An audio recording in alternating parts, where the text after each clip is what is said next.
अरे artery dissection जिसको ये मुख्य रूप से 50 साल के ऊपर के महिलाओं में सबसे ज्यादा देखा गया। उसमें प्लग ही जमा हो गया ऐसा कोई नहीं। इधर की ओर सपोज दैट हार्ट पड़ा हुआ है तो हार्ट तक जो है ब्लड पहुंच जाता है। कोरोनरी आर्टरी एम्बोलिज्म इसको कहते हैं। ये नहीं कर रहा हूं कि आपको रोज ही जिम करना है 2 घंटा आप हार्ट अटैक से बचे रहोगे। आपकी बेसिक फिजिकल एक्टिविटी होनी चाहिए, कुछ सबसे ज्यादा चांसेस है। नेक्स्ट वन सर है रीजन हाई ब्लड कोलेस्ट्रॉल। लक्षण क्या हो सकते हैं, है ना? तो चलो हम लक्षण की बात करते हैं। थर्ड वन रीजन जिसको हम बोलते हैं स्पॉन्टेनियस कोरोनरी आर्टरी डाइसेक्शन जिसको एससीआईडी बोला जाता है। क्या बोला जाता है? एससीआईडी। ये मेनली जो है मोस्ट ऑफ जो है एबव ऑफ 50 इयर्स फीमेल में पाया जाता है। एक्चुअल में इस कंडीशन को हम बोलते हैं कोरोनरी टीयर्स। क्या बोलते हैं? Coronary tears. कोरोनरी ये मुख्य रूप से 50 साल के ऊपर के महिलाओं में सबसे ज्यादा देखा गया। कभी कभार ऐसा होता है कि जो कोरोनरी आर्टरी की जो वॉल है, इस वॉल में ना बिना किसी रीजन के ये उसमें प्लग ही जमा हो गया ऐसा कोई नहीं, अंदर के वॉल में ना टीयर्स आ जाता है। टीयर्स का मतलब है कि खिंचाव आ जाता है। अब खिंचाव आ जाने के कारण जितना अमाउंट में इधर से ब्लड जा रहा था, इधर की ओर सपोज दैट हार्ट पड़ा हुआ है तो हार्ट तक जो है ब्लड पहुंचा नहीं पहुंचा। इसी कंडीशन को बोलते हैं एससीआईडी, स्पॉन्टेनियस कोरोनरी आर्टरी डाइसेक्शन। और ये हो जाने के कारण भी आपको हार्ट अटैक आ सकता है। ये सब प्राइमरी रीजन है। नेक्स्ट में रीजन आता है कोरोनरी आर्टरी एम्बोलिज्म इसको कहते हैं। सपोज दैट आपको ना ब्लड क्लॉटिंग डिसऑर्डर है। क्या डिसऑर्डर है? ब्लड क्लॉटिंग डिसऑर्डर है सर। ब्लड क्लॉटिंग डिसऑर्डर का मतलब है कि आपकी बॉडी में कहीं ना कहीं जो है स्मॉल स्मॉल क्लॉट्स ब्लड के बन रहे हैं। कोई जरूरी नहीं कि कोरोनरी आर्टरी बन रहे हैं, बॉडी के किसी भी आर्टरी या वेन्स में बन रहे हैं। वो ब्लड के थ्रू सर्कुलेट होते कि आपके कोरोनरी आर्टरी तक पहुंच गए। कोरोनरी आर्टरी होता है पतला, अब उसमें जाकर के वो फंस गया अगेन यहाँ पर आकर के सपोज दैट फंस गया तो फिर से ब्लड सप्लाई नहीं होगा हार्ट को। इसी कंडीशन को बोला जाता है कोरोनरी आर्टरी एम्बोलिज्म। अगर ऐसा होता है फिर आपको हार्ट अटैक आ सकता है सर। तो कोरोनरी आर्टरी एम्बोलिज्म अगेन जो है वो कारण है हार्ट अटैक का। ये सभी प्राइमरी रीजन है। नेक्स्ट वन है सर हाइपोक्सिया। हाइपोक्सिया का मतलब है लो ऑक्सीजन सप्लाई। क्या सर? लो ऑक्सीजन सप्लाई। अब बोलोगे हमारी बॉडी में ऑक्सीजन की सप्लाई लो क्यों हो जाएगी, हम तो सांस चंगा ले रहे हैं। बस यही तो कारण है। लो ब्रीथलेसनेस, हाई ब्रीथलेसनेस कहो। जब आपको सांस लेने में परेशानी होने लगे, हो सकता है कि लंग्स इन्फेक्शन है। क्या है सर? हो सकता है आपके लंग्स में इन्फेक्शन है, राइट?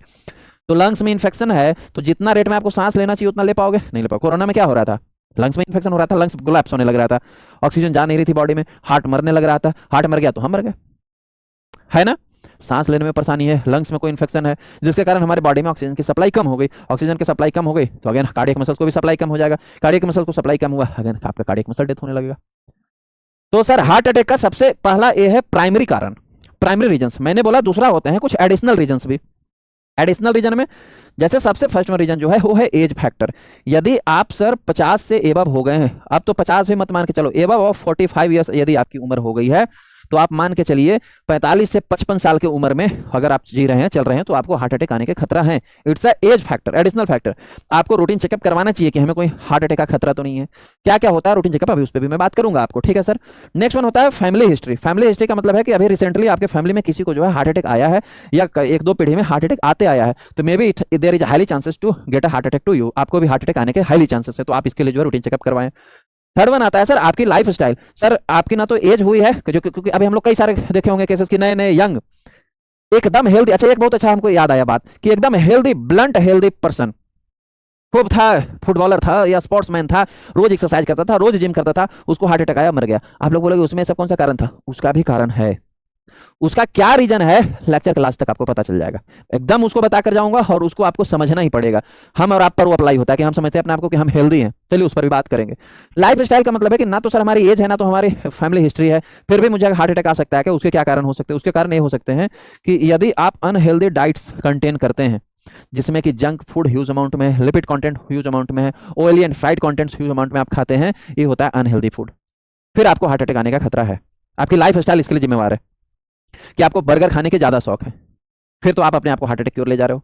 दूसरा रीजन है look for the physical lack of the physical activity. आप अपने लाइफ में केवल खाते हो, पड़े रहते हो, सोते हो, बैठते हो, बस फिजिकल एक्टिविटी आपकी कुछ नहीं है। या तो आप योगा नहीं करते, या तो आप जिम नहीं जाते, या तो आप मैं ये नहीं कर रहा हूं कि जिम जाने वाला को हार्ट अटैक नहीं आएगा, उसका कारण है, मैं बोल रहा हूं ना, आगे बताऊंगा। मैं ये नहीं कर रहा हूं कि आपको रोज ही जिम करना है 2 घंटा आप हार्ट अटैक से बचे रहोगे। आपकी बेसिक फिजिकल एक्टिविटी होनी चाहिए। कोई जरूरी नहीं कि जिम नहीं जा रहे हैं तो हमारी फिजिकल इतनी काम है, रोज हम 2 घंटे सर को दाल चलाते हैं, तो फिर ठीक है, चंगा फिजिकल एक्टिविटी हो रही है। रोज हम जो है 10 किलोमीटर पैदल चलते हैं सर, 5 किलोमीटर पैदल चलते हैं, हमारी फिजिकल एक्टिविटी हो रही है। फिजिकल एक्टिविटी आपकी होनी चाहिए। अगर लैक ऑफ फिजिकल एक्टिविटी है फिर आपकी लाइफ स्टाइल जिम्मेवार होगी आपको हार्ट अटैक के लिए। नेक्स्ट वन है स्मोकिंग। आप टू मच स्मोकिंग करते हैं फिर आपके ब्लड जो है कॉन्सेंट्रेटेड हो जाएंगे और आपको हार्ट अटैक आ सकता है सर, ठीक है। देन है एक्सेसिव अल्कोहल, अगर बहुत ज्यादा आप अल्कोहलिक हैं तब भी आपको हार्ट अटैक आ सकता है सर। ये हो गया एडिशनल रीजन। इसके अलावा भी कुछ कंपनसेंट्री रीजंस और हैं हार्ट अटैक के, उसको भी आप जान लो सर। क्या है सर? अदर मेडिकल कंडीशंस जो कि कंपनसेंट्री रीजन में बोल रहा था, जैसे हाई ब्लड प्रेशर। अगर आप हाई बीपी के बीमारी हैं, हाई ब्लड प्रेशर आपको रहता है, तो आपको कांस्टेंट मॉनिटरिंग करनी होगी आपकी ब्लड प्रेशर की। सोडियम का लेवल हमेशा आप कम रखिए अपने डाइट में। हाई ब्लड प्रेशर वाले को हार्ट अटैक के सबसे ज्यादा चांसेस हैं। नेक्स्ट वन सर है reason high blood cholesterol and triglyceride. आपके बॉडी में हाई एलडीएल है, एचडीएल है, सॉरी हाई एलडीएल है, हाई वीएलडीएल है, ट्राइग्लिसराइड बहुत हाई रहता है, आपको सर हार्ट अटैक का खतरा है। यदि आप डायबिटिक पेशेंट है तो अपना मॉनिटरिंग करवाते रहिए, क्योंकि आपको सबसे ज्यादा हार्ट अटैक का खतरा है।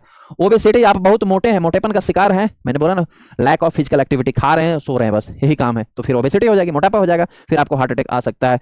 मेटाबॉलिक सिंड्रोम, मेटाबॉलिक सिंड्रोम का मतलब है कि एक साथ 2 या 2 से अधिक डिजीज मुझे है, इस प्रकार के हम इसको हम मेटाबॉलिक सिंड्रोम में कैटेगराइज करते हैं। जैसे सपोज हमको हाई ब्लड प्रेशर भी है, मुझे शुगर भी है, और मुझे ओबेसिटी भी है, मोटापा भी है, ये है मेटाबॉलिक सिंड्रोम। 2 या 2 से 3 या 3 से अधिक जो है इस प्रकार के आपको डिजीज आ रहे हैं, हो रहे हैं, फिर आप हार्ट अटैक की ओर ज्यादा अल्टीमेटली लेट्स जा रहे हैं। आप जो है इन चीजों को कंट्रोल कीजिए।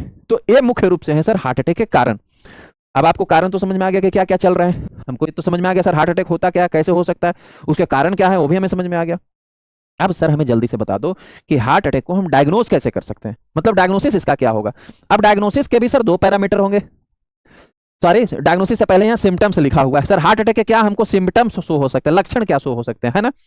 तो चलो हम लक्षण की बात कर लेते हैं, फिर डायग्नोसिस वाले पैरामीटर पे आएंगे। सिम्टम्स की भी बात हुई है सर। सबसे फर्स्ट वन, सिम्टम्स में भी 2 प्रकार के होंगे सर, एक क्लासिकल सिम्टम्स होगा, एक जो है एडिशनल सिम्टम्स होगा। सबसे पहला जो है वो है क्लासिकल सिम्टम्स। क्लासिकल सिम्टम्स में सबसे पहले लक्षण जो सबसे मुख्य रीजन माना जाता है वो है that is the chest pain. क्या है sir? Chest pain and discomfort. अगर किसी को हार्ट अटैक आ रहा होगा तो ब्लड सप्लाई सर रुकने लगेगी, हार्ट को ब्लड जा नहीं रहा जितना अमाउंट में चाहिए, तो आपका जो कार्डियक मसल है वो मरने लगेगा, तो आपको चेस्ट में टाइटनेस होने लगेगा, मतलब अकड़न फील होने लगेगी। और वो अकड़न, दूसरा रीजन दिया हुआ कि pain in other parts of the upper body. अगर वो अकड़न, वो टाइटनेस माइग्रेट हो रहा है बॉडी के अनदर पार्ट्स में, जैसे वो दर्द जो है आपके इस लेफ्ट आर्म बाजू की ओर माइग्रेट हो रहा है, या आपके बाएं कंधे की ओर माइग्रेट हो रहा है, और इधर माइग्रेट होने के बाद आपके दाहिने कंधे की ओर भी वो दर्द अगर माइग्रेट होने लगा, तो इस प्रकार की यदि आपको पेन फील हो रहा है तो ये डायरेक्टली सिम्टम्स है हार्ट अटैक का, आपको तुरंत हॉस्पिटल भागना चाहिए, 1 मिनट भी नहीं रुकना चाहिए। लेकिन अब यहाँ पर लोग ना थोड़े हो जाते हैं कंफ्यूज सर। क्या कंफ्यूज हो जाते हैं? क्योंकि जीएड में भी गैसो एसोफेगल रिफ्लक्स डिजीज हम इसको बोलते हैं, जब हमारा इसोफेगस के यहाँ स्फिंक्टर कमजोर हो जाता है ना, तो एचसीएल नीचे से ऊपर माइग्रेट होने लगता है, तो इस कंडीशन में भी हमारे यहाँ सीने में दर्द फील होने लगता है, इन्फ्लामेशन होने लगता है, तो हम समझ जाते हैं हमको हार्ट अटैक आने वाला। ना जी ना, सारे चेस्ट में होने वाले पेन हार्ट अटैक ही नहीं होते हैं, आपको जानना पड़ेगा, समझना पड़ेगा।